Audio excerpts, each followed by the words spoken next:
സുഹൃത്തുക്കളെ, ഇലക്ഷൻ കാലഘട്ടമാണ്.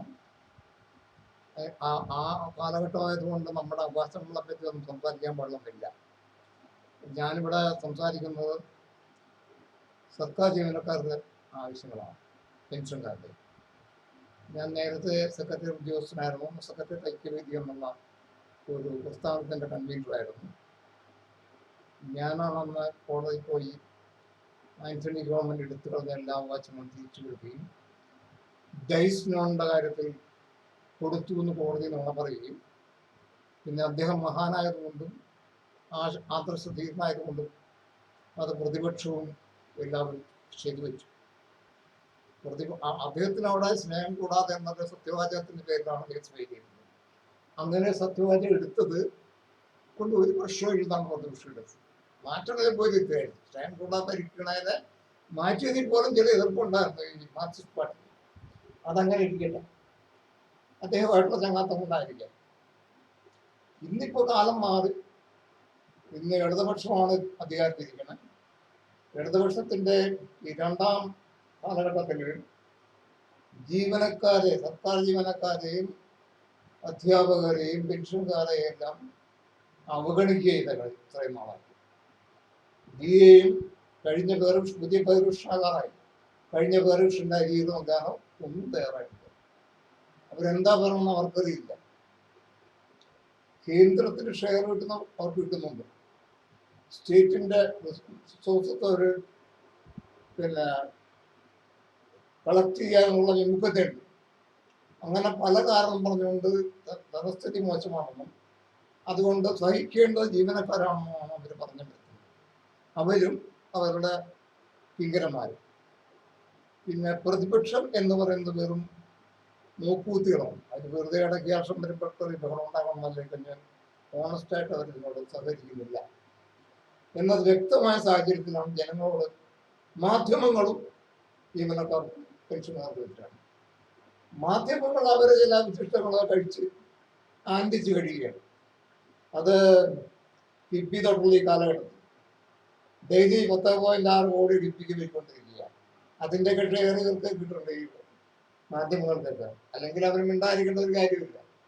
അത് ചുമ്മാ മിണ്ടായിരിക്കുക മാത്രമല്ല, ഈ കാര്യത്തെ പറ്റി ന്യൂസ് കൊടുത്തിട്ട് അതിനകത്ത് ഊഹിക്കൊല്ലോ നമുക്ക് ഈ സംസാരിച്ചത്. മാതൃഭൂമിയുടെ ഒരു ഇവിടുത്തെ ചീഫാണ്. മാതൃഭൂമിയിലെ പഴയ സ്വാതന്ത്ര്യ സമരത്തിൻ്റെ ചരിത്രമുള്ളതാണ്. പക്ഷെ അത് എന്താണ് ദൈവം തന്നെ അതുപോലെ തന്നെ മികതയിലുണ്ട്. അതുപോലെ ഞാൻ ന്യൂസ് തന്ന നിങ്ങള് ഈ പത്രക്കാർക്ക് എങ്ങനെ ഈ ഗുണ്ടായുസത്തിന്റെ സ്റ്റേജ് വരണം? അവര് ഗുണ്ടാ സ്റ്റേജ് സംസാരിക്കും. അതവിടെ നിൽക്കില്ല. അപ്പൊ ഞാൻ പറയാനുള്ള കൂട്ടമായ രീതിയിൽ മാധ്യമങ്ങൾ ഉൾപ്പെടെ ചേർന്നുകൊണ്ട് ജീവനക്കാരെ നടത്തുന്ന അറ്റാക്കാണ്. അവർക്ക് അർഹതപ്പെട്ട അവകാശങ്ങൾ എടുത്തു കളയുമ്പോൾ ഇവര് ആനന്ദിക്കുകയാണ് ചെയ്യുന്നത് ഈ മാധ്യമങ്ങളെ കുറിച്ച്. ഇതിനെപ്പറ്റി ഒരു ന്യൂസ് പോലും കൊടുക്കാൻ തയ്യാറാകുന്നില്ല. ആ സാഹചര്യത്തിലാണ് നമ്മൾ വളരെ ഗൗരവമായ ന്യൂസ് നമ്മൾ കൊടുക്കുന്നത്. അതായത് ഈ ലക്ഷക്കണക്കിന് കോടിയാണ് കേന്ദ്രത്തിൽ ടാക്സ് ഷെയർ ഇതുവരെ വന്നിട്ടുണ്ട്. ഈ കോടികൾ വരുന്നത് തോന്നിയമായ ചില വാക്കുകൾ, ബഡ്ജറ്റ് പറയാത്ത കാര്യങ്ങൾക്ക് ചില വാക്കുകൾ. ബഡ്ജറ്റ് പറഞ്ഞേക്കണ ഇത് എന്താണ് കമ്മിറ്റഡ് എക്സ്പെൻഡിച്ചറാണ്. പക്ഷെ ഒഴിവാക്കാൻ പറ്റാത്ത കാര്യമാണ് പെൻഷനും ശമ്പളവും. അതുപോലെ കടം വീട്ടും. കേന്ദ്ര ഗവൺമെന്റ് കടം അത് ബുക്ക് അഡ്ജസ്റ്റ്മെന്റുള്ള ഏജൻസികൾ നടത്താറുണ്ട്. പിന്നെ കടം പറയാവുന്ന അവിടെയുള്ള ജീവനക്കാരുടെയാണ്. അത് ഇഷ്ടം പോലെ കടം പറഞ്ഞു തോന്നുമ്പോൾ തരുന്നതാണ്. അതിന് യാതൊരു കമ്മിറ്റഡ് എക്സ്പെൻഡിച്ചറാണ്. അത് അറിയപ്പെടുന്ന കമ്മിറ്റഡ് എക്സ്പെൻഡിച്ചറാണ്. ബഡ്ജറ്റ് ഡോക്യുമെന്റിൽ തന്നെ ഉള്ളതാണ്. ഈ ഭീമമായ കമ്മിറ്റഡ് എക്സ്പെൻഡിച്ചർ അതിനകത്ത് റിഫ്ലക്ട് ചെയ്യുന്നില്ല. 50 ലക്ഷം കോടിക്ക് മുകളിലാണ് ഈ പറഞ്ഞ കമ്മിറ്റഡ്. അതായത് ഈ പറഞ്ഞ ഈ തുക കമ്മിറ്റഡ് എക്സ്പെൻഡിച്ചർ മറച്ചു വെച്ചൊന്നാണ് ബഡ്ജറ്റ് അവതരിപ്പിച്ചേക്കുന്നത്. ഗവർണർ അതിലെങ്ങനെ ഒപ്പിടുമെന്നറിയില്ല. കാര്യം കമ്മിറ്റഡ് എക്സ്പെൻഡിച്ചർ കാണിക്കണമല്ലോ, അതൊരു കടമല്ലേ. പിന്നെ ഗവർണർ എവിടെയെങ്കിലും ഒപ്പിടുന്ന ആളാണെന്നുണ്ടെങ്കിൽ ഇതൊക്കെ സാധിക്കാം. അല്ലെ അത് കടമാണോ, അത് ലയബിലിറ്റി ആണോ? പണിക്കാരന് കൊടുക്കാനുള്ള കാശ് ലയബിലിറ്റി എന്നെങ്ങനെ പറഞ്ഞു? ഇവിടെ പണിക്കാരായ ആളുകൾക്ക്, അധ്യാപകരും ജീവനക്കാരും പണിക്കാരാണ് സർക്കാരിൻ്റെ. അത് എങ്ങനെ അവർക്ക് നിഷേധിക്കാൻ പറ്റും? അപ്പൊ ഈ പറഞ്ഞ എമൗണ്ട് 50,000 കോടിയോളം പറഞ്ഞ എമൗണ്ട് അവര് ഒളിപ്പിച്ചിട്ടാണ് ഇത് ചെയ്തിരിക്കുന്നത്. അത് റിഫ്ലക്ട് ചെയ്യുന്നില്ല. ഡെഫിസിറ്റ് കുറയ്ക്കാൻ വേണ്ടി ചെയ്തിരിക്കുക. പബ്ലിക് ഡെഫിസിറ്റ് കുറയുള്ളൂ. കാരണം വെച്ചാൽ ഈ അക്കൗണ്ട് കാണിക്കുന്നുള്ളൂ. സർക്കാരിനെക്കാരെ പറ്റിച്ചുള്ള എത്രയാണെന്നുള്ള കാര്യം പറയണം. അതിന് അവകാശം നിഷേധിച്ചുകൊണ്ടുള്ള സമ്പാദ്യം, ആ സമ്പാദ്യം വെച്ച് നമ്മൾ ഡെഫിസിറ്റ് വെച്ചേക്കണം. അത് ഈ കാണുന്നതല്ല പറ്റിയിട്ടുണ്ട് ഡെഫിസിറ്റ്. പിന്നെ പ്രതിപക്ഷം സഹകരിക്കാൻ നല്ല കാര്യമില്ലാണ്. സർക്കാർ ജീവനക്കാരുടെ കാശ് ലോപിപ്പിച്ചേക്കണം. ഇന്നത്തെ പ്രതിപക്ഷത്തിന്റെ അവസ്ഥയാണത്, ലജ്ജാകരമായ അവസ്ഥയാണത്. അവർക്ക് യാതൊരു കുറവില്ലാതെ ഏറ്റവും അവരുടെ ഇതിന് അടുത്തൊരു മന്ത്രിസഭ വന്നിട്ട് ഇതേപോലെ. അപ്പൊ അതിനിടയ്ക്കാണ് നമ്മൾ ഈ കാര്യം പറയുന്നത്. നമ്മൾ ആവശ്യപ്പെടുന്നത് കേന്ദ്ര ഗവൺമെന്റ് സ്റ്റേറ്റ് കൊടുക്കുന്ന ടാക്സ് ഷെയറിൽ സർക്കാരിന് കിട്ടേണ്ട തുക, സർക്കാർ ജീവനക്കാർക്ക് വേണ്ട തുക മാറ്റി വെക്കണം. ആ തുക മാറ്റി വെച്ചിട്ടാണ് തുക പിന്നെ ബാങ്ക് വഴിക്കോ ട്രഷറി വഴിക്കോ കൊടുക്കാനുള്ള നടപടി. ഇതൊക്കെ ന്യായമായ ഒരു ഡിമാൻഡാണ്. ആ ഡിമാൻഡിനെ അവഹേളിക്കുകയാണ് ചെയ്യുന്നത്. അപ്പൊ ആ സാഹചര്യത്തിലാണ് നമ്മൾ ഈ ഉത്തരവാദിത്ത രീതിയിൽ കേന്ദ്രമന്ത്രിക്ക് നൽകുകയുണ്ടായി. അതായത് സർക്കാർ ജീവനക്കാരന് കൊടുക്കേണ്ട 50,000 കൂടുതൽ കോടി രൂപ പിടിച്ചു വെച്ചിട്ട് അത് പറ്റും പഠിക്കത് അവർ നേരിട്ട് കൊടുക്കാൻ തയ്യാറാണ്. കേന്ദ്ര ഗവൺമെന്റ് നേരിട്ട് കൊടുക്കാൻ തയ്യാറാണ്. എന്നാലാണ് ഇവിടെ എന്താണ് സാമ്പത്തികമായിട്ടുള്ള അനീതി തോൽപ്പിക്കാൻ പറ്റുള്ളൂ. ഇവിടെ സാമ്പത്തികമായ അനീതികൾ നടക്കണം. പണിയെടുക്കുന്നവർക്ക് സർക്കാർ ജീവനക്കാർ പൈസ കൊടുക്കാനുള്ള അവരുടെ ഭരണം ഇല്ല, എവിടെ ഇല്ലാതെ പോകുന്നു, എവിടെ ഇല്ലാതെ പോകണം. ഇതിന് മുമ്പൊക്കെ കൊടുത്തോണ്ടിരുന്നല്ലേ. അപ്പൊ ഇവര് കടിക്കാരിത്ത അല്ലെങ്കിൽ അനാവശ്യ ചെലവുകളിലൂടെ അവർ അട്ടിമറിയിലൂടെ പലതും നടത്തിക്കൊണ്ടിരിക്കുകയാണ്. അതുകൊണ്ട് അത് മുഴുവൻ നടക്കുന്നത് ഈ സർക്കാർ ജീവനക്കാരുടെ അവകാശങ്ങൾ വെട്ടിമാറ്റിക്കൊണ്ടാണ് അവർ സുഖിക്കുന്നതും അനാവശ്യ ചെലവുകൾ നടത്തുന്നതും. മക്കൾക്കും ഐ എ എസുകാരെ ആനന്ദിക്കുകയാണ്. കാരണം ഈ പൈസ റിട്ടയർ ചെയ്യുന്നതിനാ ഭയങ്കരമായ പൈസ കിട്ടിക്കൊണ്ടിരിക്കുക. ഈ കിഫ്ബിയുടെ പിന്നെ കൊല്ലങ്ങളായിട്ടൂടെ കിഫ്ബിയുടെ കുറവാണ്, സന്തുഷ്ടനാണ്. കാരണം അങ്ങനെ അതിൽ കൂടെ 5 ലക്ഷത്തിൽ കൂടുതലായിട്ടാണ് കിട്ടിക്കൊണ്ടിരിക്കുകയാണ്. പിന്നെ അനാഥമായ ആനുകൂല്യങ്ങൾ വെട്ടിപ്പോവാണ്. അദ്ദേഹം ആനന്ദത്തിലാണ്. അങ്ങനെ ചിലരുടെ ആനന്ദത്തിന് വേണ്ടി പാവപ്പെട്ട ജീവനക്കാരുടെ അവകാശങ്ങള് കളഞ്ഞു പിടിക്കുന്നത്. അതിനെതിരായിട്ടാണ് നമ്മൾ കേന്ദ്ര ഗവൺമെന്റ് ഉത്തരവാദിത്വമുണ്ട്. കേന്ദ്ര ഗവൺമെന്റ് കേരളത്തിലുള്ള ഒരു ഉത്തരവാദിത്വം പറയാൻ പറ്റുമോ? കേരളത്തിൽ ഇത്രയും വരുന്ന ജീവനക്കാരെ 20 ലക്ഷം പേർ ആളുകളെ ദ്രോഹിക്കുമ്പോൾ അവർ കണ്ടുപിടിക്കാൻ എങ്ങനെ കണ്ടുപിടിക്കണേ? സുഷമ സ്വരാജിനെ കൊണ്ട് തന്നെ കൊടുത്തേ. അത് പിടിച്ചിട്ട് എല്ലാവർക്കും കൊടുക്കണം. ഇത് രസം വെച്ചാൽ ഈ ആനുകൂല്യങ്ങൾ കിട്ടാതെ ഏകദേശം 1 ലക്ഷം പേര് മരിച്ചിട്ടുണ്ട്. അപ്പൊ അത് നമ്മൾ കൃത്യമായ നിലപാടുണ്ട്. ഞാൻ ഹിന്ദു സമുദായത്തിലുള്ള ഞങ്ങൾ ഈ മരിച്ചു പോകുന്നവരുണ്ടല്ലോ, ബഹുമാനങ്ങളാണ്. ഞാൻ അഭിമാനത്തോട് പറയാം, നല്ലൊരു മാനസികാവസ്ഥയാണ്. നമ്മളെ പിതൃക്കളെ ബഹുമാനിക്കുകയാണ്. ആ പിതൃക്കളെ ബഹുമാനിക്കുന്ന മനസ്സുള്ളതാണ് ഇവിടുത്തെ മഹാഭൂരിപക്ഷം. ഹിന്ദുക്കൾ മാത്രമല്ല, ഇതര കമ്മ്യൂണിറ്റിയുള്ളവരും പിതൃക്കളോട് ബഹുമാനമുള്ളവരാണ്. അതാണ് ഈ കേരളീയം നിൽക്കുന്നത്.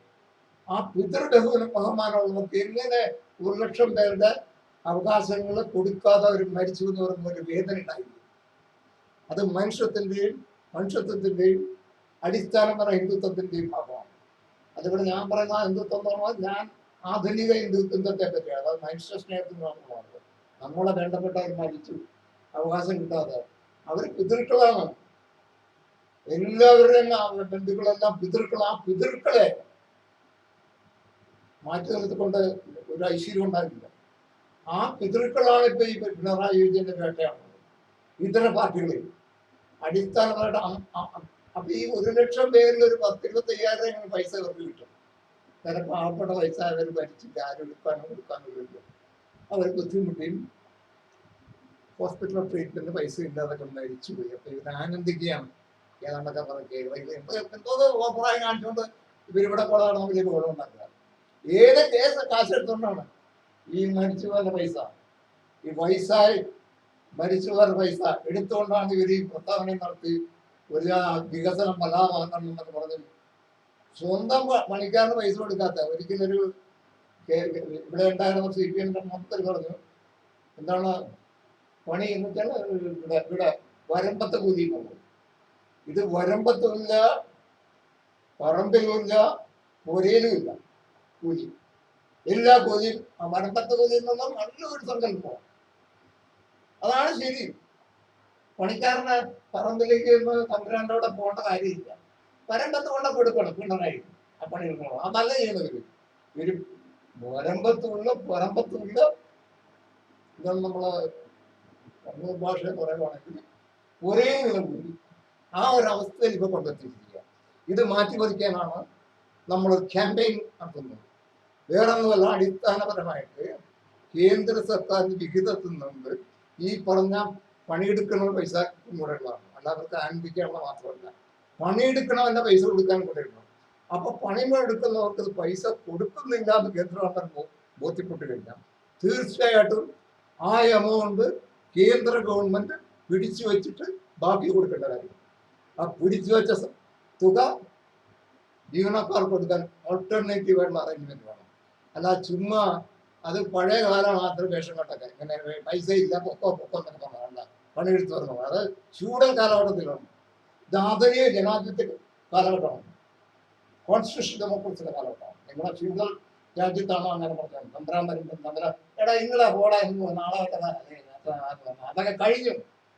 ഇപ്പോഴും ഇവര് കമ്മ്യൂണിസ്റ്റ് ഗവൺമെന്റ് ഫ്യൂഡലിസത്തിന്റെ ഭാഷയാണ് സംസാരിക്കുന്നത്. അല്ല ഒരാധുനിക ഭരണഘടനാ ജനാധിപത്യത്തിന്റെ മൂല്യവ്യവസ്ഥയിൽ നിന്നുകൊണ്ട് പെരുമാറണം. അല്ലെങ്കിൽ അതിന് പല ആൾട്ടർനേറ്റീവ് ഞങ്ങൾ മുന്നോട്ട് വരിക. അതിന്റെ ഒരു ആൾട്ടർനേറ്റീവാണ് നമ്മൾ ആവശ്യപ്പെടുന്നത്.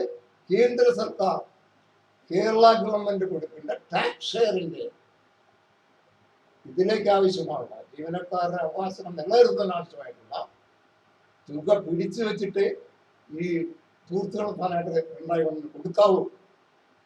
അതല്ലാതെ ഉള്ള നടപടി കേന്ദ്ര ഗവൺമെന്റ് ഭാഗത്ത് ജനദ്രോഹ തന്നെയാണ്. നമ്മൾ അതുകൊണ്ട് തന്നെ സുഷമ സ്വരാജ് കേന്ദ്രമന്ത്രി ഈ വസ്തുത അറിയിച്ചു. വേറൊന്നുമല്ല, ഇവിടെ ഒരു കൊള്ള നടത്താനില്ല. കൊള്ളയ്ക്കെതിരെ ഒരു നടപടി. ഞങ്ങളുടെ പൈസ എടുത്ത് കൊള്ള ചെലവ് നടത്തിക്കൊണ്ടിരിക്കുമ്പോൾ ഞങ്ങളുടെ പൈസ എടുക്കണ്ട. അത് ഞങ്ങൾക്ക് കേന്ദ്രം തരട്ടെ, നേരിട്ട് തരട്ടെ. അതല്ലേ ശരി. നിങ്ങൾ തരില്ലല്ലോ. നിങ്ങൾ തരില്ല എന്ന് പഠിച്ചപ്പോൾ ഉള്ളിടത്തോക്കാൻ ഡിമാൻഡുമായിട്ട് കേരളത്തിലെ മൊത്തം ജീവനക്കാരും പറഞ്ഞു. ഞാൻ പ്രതിപക്ഷ സംഘടനാ പ്രതികൾ പറഞ്ഞു ഞങ്ങൾക്ക് ഇത് ചെയ്യേണ്ടത് അതുകൊണ്ടാണെന്നും ഉണ്ടാകുന്ന ആര് നമ്മളെ അല്ല പ്രതിപക്ഷ BDSM പറഞ്ഞിട്ട് ഞങ്ങൾക്ക് അതൊക്കെ ചെയ്യേണ്ടതാണ്, ഒന്നും എടുക്കാൻ പറ്റില്ല. പാവപ്പെട്ട ജീവനക്കാരാണ് പറഞ്ഞ ആൾക്കാരുണ്ടല്ല, അവരിതും കൊണ്ട് ഞങ്ങൾക്ക് ചെയ്യണം ഞങ്ങൾ കയറണം. അതൊന്നും ഇവിടെ വേണ്ട. കാലം കഴിഞ്ഞു. ആ അഭ്യാസം നടക്കില്ല. സതീശനൊന്നും പറയുകയാണ്. അതായത് ഇവൻ എന്തുകൊണ്ട് സതീശ് കൊണ്ട് ഇലക്ഷൻ കാലത്ത് ഒരു കത്ത് ബോധപൂർവമായിട്ട് പണ്ട് ആന്റണി പിന്നെ എന്താ ഞാൻ കോടതി പോയത് 32 ശമ്പളം കൊടുത്തു എന്ന് നമ്മൾ പറഞ്ഞപ്പോ അന്ന് അസംബ്ലി ചോദ്യം വന്നു. ആരാണ് ചോദിച്ചത്? നമ്മുടെ CPM-ന്റെ MLA മന്ത്രിയായിരുന്ന ശ്രീമതി ടീച്ചർ. ഞാൻ കൊടുത്താൽ തെറ്റു അപ്പോൾ പറഞ്ഞു കൊടുക്കേണ്ടതാണ്. കോടതി സമ്മതിച്ചു കൊടുക്കാം. ആന്റണിക്ക് രക്ഷപ്പെടണമുള്ളൂ. രാജ്യത്തിലോ കുറ്റവാളി ചെയ്തേക്കണം. സ്നേഹം കൂടാ ഭരിച്ച ആളല്ലേ. വേറെ രാജ്യം തൂക്കൂലും. പിന്നെ പാവം ഒരു കേന്ദ്രമന്ത്രിയാണ്. രാജ്യം നമ്മുടെ രാജ്യമാണ്. പ്രതിപക്ഷം പോയി മന്ത്രിയായിട്ട് എവിടെന്നെങ്കിലും നന്നായിട്ട് നമ്മളായിട്ട് ഉത്തരവിക്കണ്ട. ഞങ്ങൾക്ക് പഴയ വിവാദമൊക്കെ വരണം. അതുപോലെ അയാളെ തൂക്കൊള്ള കാര്യമാണല്ല. ജനാധിപത്യ വിരുദ്ധമായിട്ട് എല്ലാ ശക്തികളെയും തൂക്കൊണ്ടു. ഇതിപ്പോ ജനാധിപത്യത്തിനെതിരായിട്ടാണ്, നിയമവാഴ്ചക്കെതിരായിട്ടാണ്. ജീവനക്കാരുടെ അവകാശങ്ങൾ പിടിച്ചു വയ്ക്കുക, ദുഷ്ചെലവ് നടത്തുക ഒരിക്കലും അനുവദനീയമല്ല.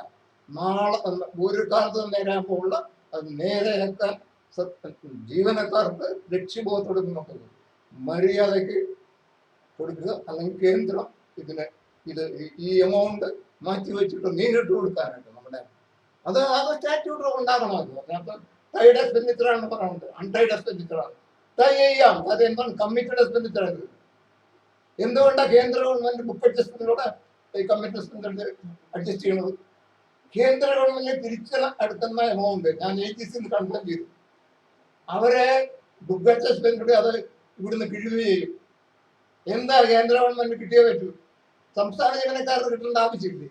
കേന്ദ്ര ഗവൺമെന്റ് എന്തുകൊണ്ട് ബുക്ക് അഡ്ജസ്റ്റ്മെന്റ് അവരുടെ കടം കേന്ദ്രം സ്റ്റേറ്റിൽ നിന്ന് വാങ്ങിക്കുന്നു? എന്തുകൊണ്ടാണ് സെൻട്രൽ ഗവൺമെന്റിന്റെ സാമ്പത്തിക സ്ഥിതി മോശം പോകാൻ പറ്റില്ല? പാവപ്പെട്ട ജനങ്ങളുടെ മോശമായിക്കോട്ടെ, അതിലേക്ക് എന്തായാലും കൊടുക്കുക. അത് അനുവദിച്ചു കൊടുക്കാൻ ആരും തയ്യാറല്ല. സെൻട്രൽ ഗവൺമെന്റ് കൃത്യനിഷ്ഠയോടുകൂടിയാണ് പിണറായി എടുക്കുന്ന പോക്കറ്റിൽ നിന്ന് പൈസ എടുത്തോണ്ട് പോകുന്നത് കടം കൊടുത്തിന്. ഇവിടെ നമ്മൾ പിണറായിയുടെ പോക്കറ്റിൽ നിന്ന് എടുക്കാൻ പറയുന്നില്ല. കേന്ദ്ര സർക്കാർ പിണറായിയുടെ പോക്കറ്റിൽ ഇടുന്ന പൈസ നേരിട്ട് ഞങ്ങളുടെ പോക്കറ്റിലേക്ക് തന്നാക്കാം. വളരെ ലളിതമാണ്. ഇവിടെ പാവപ്പെട്ട കാശുകാരുകാരെല്ലാം എത്രയോ പേരുണ്ട്. IAS മാത്രമേ IAS കൊടുക്കാം, ജഡ്ജിമാർക്ക് കൊടുക്കാം, ഒരു കുഴപ്പമില്ല. പാവപ്പെട്ടവൻ കൊടുക്കാന്ന് പറഞ്ഞാൽ ഒരിക്കലും പറ്റില്ല. സാമ്പത്തിക സ്ഥിതി മതി. ഇവന്റെ എന്ത് സാമ്പത്തിക സ്ഥിതി? പിന്നെ വേറെ കാര്യമുണ്ട്, സാമ്പത്തിക വിദഗ്ധം എന്ന് പറയുന്നത് ഇവിടെ പറഞ്ഞു വരുന്നുണ്ട്. ശമ്പളം കൊടുത്ത് അത് ഈ ചാനലുകളിലൊക്കെ ഇരുന്ന് ഇവരുടെ എന്താ തൊഴുത്തില് ഗവൺമെന്റ് തൊഴുത്തിന്ന് പിന്നെ ഇതുണ്ടല്ലോ, പിണ്ണാക്ക് നിന്ന് ജീവിക്കുന്ന കുറെ ഇതുണ്ടല്ലോ. അവർ മീഡിയയിലും കൊടുക്കും. മീഡിയക്കാരും ആ തൊഴുത്തിൽ തന്നെ എന്തെങ്കിലും കഴിക്കണം. ആ കാണിക്കുന്ന പ്രദർശിപ്പിക്കാൻ ഇതിന്റെ മുഴുവൻ പരിസരം ശമ്പളം കൊടുക്കണമെന്നാണ് കേരളത്തിന്റെ സാമ്പത്തിക എന്ന് പറഞ്ഞു വരുന്നത്. ഈ പറഞ്ഞ വിവരദോഷികളും മനുഷ്യസ്നേഹികളല്ലാത്ത ഈ പിന്നെ ജോലി കൊടുത്താലും പറയുന്നത് അത് പൈസ പോകില്ലേ? അത് ഫ്യൂഡൽ കാലഘട്ടമുള്ള കാലത്ത് ആധുനിക ജനാധിപത്യമാണ്. അതായത് ബുദ്ധിജീവികൾക്ക് പിണ്ണാക്കും വെള്ളവും കിട്ടുന്നത് സർക്കാരിൽ നിന്നാണ്. മാധ്യമങ്ങൾക്ക് കുറെ അധികമാറ്റം കിട്ടുന്നുണ്ട്. അതുങ്ങളെ എവിടുന്ന് അവര് ഉച്ചിഷ്ടമൊക്കെ കഴിച്ച് ജീവിക്കുന്ന കുറെ ഉണ്ട്. കുറെ മര്യാദക്കാരുണ്ട്. ചില ഉച്ചിഷ്ടം കഴിച്ചില്ല. എന്താണ് നമ്മളെ ചിലങ്ങളെ അവർക്ക് ഉച്ചിഷ്ടം കഴിക്കുന്നത് മാത്രം വേസ്റ്റ് വരെ കഴിക്കാൻ തയ്യാറുള്ളത്. എന്തെങ്കിലും കഴിക്കാൻ വേണ്ടി അവരെ പറ്റി അധികം പറയണില്ല. അത് നമ്മുടെ ഈ കേരളം കൊണ്ട് എത്തിച്ചേക്കണതിന്റെ ഉത്തരവാദിത്വം. ഈ കള്ള ബുദ്ധികളും കുറെ മാറ്റങ്ങൾ ഉച്ചിഷ്ടം കഴിയുന്നു. അവരോട് എനിക്കൊരു ഇപ്പൊ ഒരുത്ത ഞാൻ പറഞ്ഞല്ലോ, തന്നെ ഉരുവെന്ന് വരാൻ പറഞ്ഞു. ആഗ്രഹം വേണ്ട ഒരു ത്രികാണ്ഡം ദേവരാണ് ദേവേന്ദ്രനാകണം അവനെ വെച്ച മറ്റുള്ള എന്താണ് മറ്റേ മാതൃഭൂമിയുടെ ശ്രേയസ്കുമാറിന്റെ അവതാരത്തിൽ കഞ്ഞി കുടിച്ചു കിടക്കണമാണ്. ജനങ്ങൾക്ക് ആ അവതാരമേ കൊള്ളാം, ജനങ്ങളോട് കുടുംബത്തിൽ വേണം കേട്ടോ. എന്നാൽ അത് ഞാൻ പറയാണ്, നമുക്കൊന്നും വളരെ എല്ലാ ജനങ്ങളും ഈ പറഞ്ഞ വേറെ ഈ അരികൾ കൊടുക്കുന്നതിലൂടെ മണി സർക്കുലേഷൻ കൂടുകയാണെങ്കിൽ GST കൂടും, പിന്നെ നമ്മുടെ ഇൻവെസ്റ്റ്മെന്റ് മാറും. സാമ്പത്തിക തത്വമാർക്ക് അറിയില്ല. ഈ മണി സർക്കുലേഷൻ കൂടുമ്പോഴാണ് GST കൂടുന്നത്. GST വലിയ ഘടകമാണ്. അതുകൊണ്ട് തന്നെയാണ് ഇൻവെസ്റ്റ്മെന്റ് വരുന്നത്. ഇങ്ങനെയുള്ള കാര്യങ്ങളൊക്കെ മറച്ചു വെച്ചുകൊണ്ട് വെറുതെ പൈസ കൊടുക്കുക. അയ്യോ കൊടുക്കല്ലേ, കൊടുത്ത കുഴപ്പമാണ് എന്ന് പറഞ്ഞ് പറഞ്ഞാൽ കുറെ ഡോക്ടറേറ്റ് കിടന്ന അമ്മാരാണ് ഇവിടെ എന്നും കേൾക്കുന്നത്. ജനാധിപത്യങ്ങളുടെ ശബ്ദം ചോദിച്ചപ്പോൾ ഞങ്ങൾ നിങ്ങളെ സമ്മതിക്കാതിരിക്കില്ല. ഏത് നമ്മുടെ ശരിയായ ശബ്ദം കേൾക്കാൻ അനുവദിക്കില്ല എന്നാണ്. ഇവിടെ അധ്വാനിക്കുന്നവരുടെ ജീവനോട് അവരുടെ ഡിമാൻഡുകളിൽ വസ്തുനിഷ്ഠമായ അത് എവിടെ പറയുന്നു? ശമ്പളം കൊടുത്തുകൊണ്ട് ഗവൺമെന്റ് ജനങ്ങളെടുക്കുമ്പോൾ മണി സർക്കുലേഷൻ കൂടുന്നു, ഇവിടെ കച്ചവടം നടക്കുന്നു, ഭയങ്കരമായ റോബസ്റ്റ് ആകുന്നു ഇക്കണോമി. എന്നിട്ട് അതല്ല അവർക്കത്. അതൊക്കെ ഈ പാവപ്പെട്ടവന്റെ വിശപ്പ് വേണ്ട ആനന്ദിക്കുക. പത്രക്കാരൻ ചെയ്യുന്നത് പത്രക്കാർക്ക് ഭയങ്കര നിർബന്ധമാണ് കൊടുക്കുന്നത്. അത് നമ്മളെ ആന്റണി ഗവൺമെന്റ് കാലത്ത് 32 ശമ്പളം കൊടുത്തു എന്ന് പറയാൻ പറ്റണ കാണിച്ചില്ല. എൻ്റെ ഒരു ഫ്രണ്ട് ആയിരുന്നുകൊണ്ട് മിസ്റ്റർ വേണു ഉണ്ടല്ലോ, വേണുഗോപാൽ ഹിന്ദുവിലെ വേണുവാണ് ആദ്യമായിട്ട് അത് ഇടുന്നത്. വേറെ ഒരു പേപ്പർ ഇടാൻ തയ്യാറില്ല. ഈ ഏഷ്യാനെറ്റൊക്കെ ഉണ്ടല്ലോ, വലിയ സത്യസന്ധമാരൊക്കെ പറഞ്ഞ കുറെ എണ്ണമുണ്ട്. അതുങ്ങളുടെയൊക്കെ അവസ്ഥയാണ് നമ്മുടെ കേരളത്തിന്റെ ഒരു അവസ്ഥയുടെ സവിശേഷതയാണ് പറഞ്ഞത്. അതുകൊണ്ട് ഈ ഒരു ഡിമാൻഡ് ഫോക്കസ് ചെയ്തുകൊണ്ട് വിത്തിൻ 6 months ഡിമാൻഡ് ഞങ്ങൾ മാറ്റിയിരിക്കും എന്ന് ഉറപ്പ് പറയുകയാണ്. എല്ലാവരും ഞങ്ങളുടെ ഡിമാൻഡിനോട് ഞാൻ പിന്നെ അഡ്വക്കേറ്റ് ഫോർ ജസ്റ്റിസ് എന്ന ഫോറത്തിന്റെ കൺവീനറാണ്. നേരത്തെ ഞാൻ ചില വീഡിയോ ഇട്ടിട്ടുണ്ട്. ഇത് വളരെ ഉത്തരവാദിത്തോട് ചെയ്യുകയാണ്, ന്യായമാണ്, ജനാധിപത്യപരമാണ്, ഭരണഘടനാപരമാണ്. ചില ആൾക്കാർ എങ്ങനെ കൊടുക്കുക പ്രത്യേക സാഹചര്യം വന്നിട്ടാണ്. നമുക്ക് കിട്ടുന്ന പൈസ അവര് തരുന്നത് അവർക്ക് കൊടുക്കുന്ന പൈസ നമ്മൾ കോപ്പി ചെയ്യും. അത് സാധാരണ നാട്ടിൻപുറത്ത് അമ്മൂമ്മമാരെ തന്ന നിയമമാണോ? എന്നാൽ ഭരണഘടനയുടെ ഇല്ല. ഭരണഘടന അതുപോലെ സാധനമില്ല. ഇത് സ്ട്രൈറ്റ് ആയിട്ട് സംസാരിക്കണം. നമുക്ക് നിങ്ങൾക്കെല്ലാം എൻ്റെ നന്ദി. നിങ്ങളെല്ലാവരും നമ്മുടെ ഇരുത്തുന്ന ഡിമാൻഡിലൂടെ ആർക്കും എതിരല്ല, കേന്ദ്ര ഗവൺമെന്റ് നഷ്ടമില്ല. കേന്ദ്രം കൊടുക്കുന്ന പൈസ നമുക്ക് ഇവിടെ തരുന്നുണ്ട്. പിണറായി ഗവൺമെന്റിന് കൂട്ടടിക്കാൻ അനുവദിക്കില്ല എന്നുള്ളതാണ്. ഓക്കെ, സന്തോഷം എല്ലാവർക്കും.